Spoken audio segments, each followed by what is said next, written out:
Okay guys, we're out here with Charlie today. What we're going to be working on with her is almost all of her obedience on and off leash. So as we get going through the video, Andrew's going to drop her leash and we're going to start doing a little bit of off leash obedience.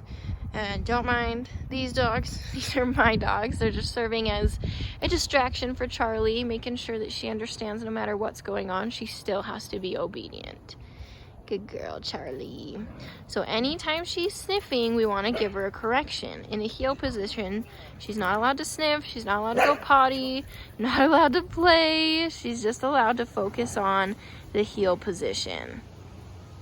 So we're using both leash pressure as well as e-collar correction at this time. And then, because I really want her to understand her job. I want her to understand that when she's in a heel, her only job is to maintain that heel position.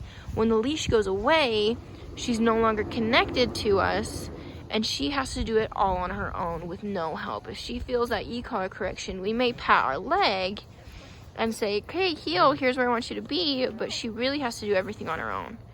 Good girl. Good girl. Good. And she can't get overly excited and start jumping or start foraging or anything like that. Good. And when we stop walking, I want her to automatically sit. Good girl. Good. And she's actually doing really well with these little crazies running around. She's paying attention really well.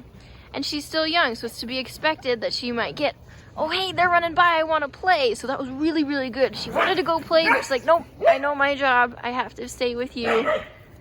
Good girl, Charlie. Good.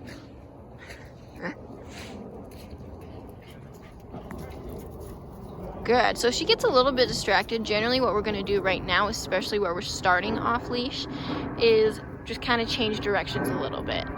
Good girl.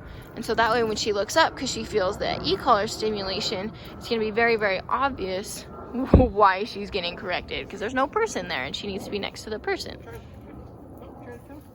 Good. Good girl. So this is really, really good for her to work around these distractions, so she really, really understands, nope, you don't get to play right now. It's not playtime. It's working time. Good girl. Good. So she's doing really, really awesome with everything. She's still her happy-go-lucky self, still loves to play. She's making lots of friends here. But she, at the same time, she's doing really good work. Good. There you go.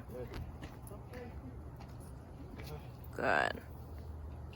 So you can kind of tell she's getting a little bit antsy, and she really wants to play with these other dogs. Good. And that's okay. She is allowed to want to play with other dogs, but what she has to do is continue to work.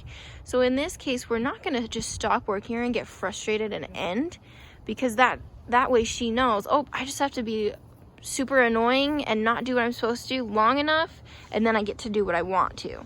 So we're teaching her, nope, we're going to outlast you, and you have to do the obedience no matter what.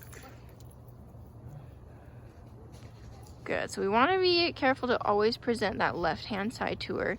We want to set her up for success. So I don't ever want to put her on my right-hand side and expect her just, oh, okay, I'm going to go over to the left. I want to present that left-hand side to her. Good girl. So she's a beagle, so we're dealing with a lot of sniffing. Good. Every time she drops her head, we just give her a little reminder on the e-collar. Nope, you can't, not allowed to sniff. And then we keep going.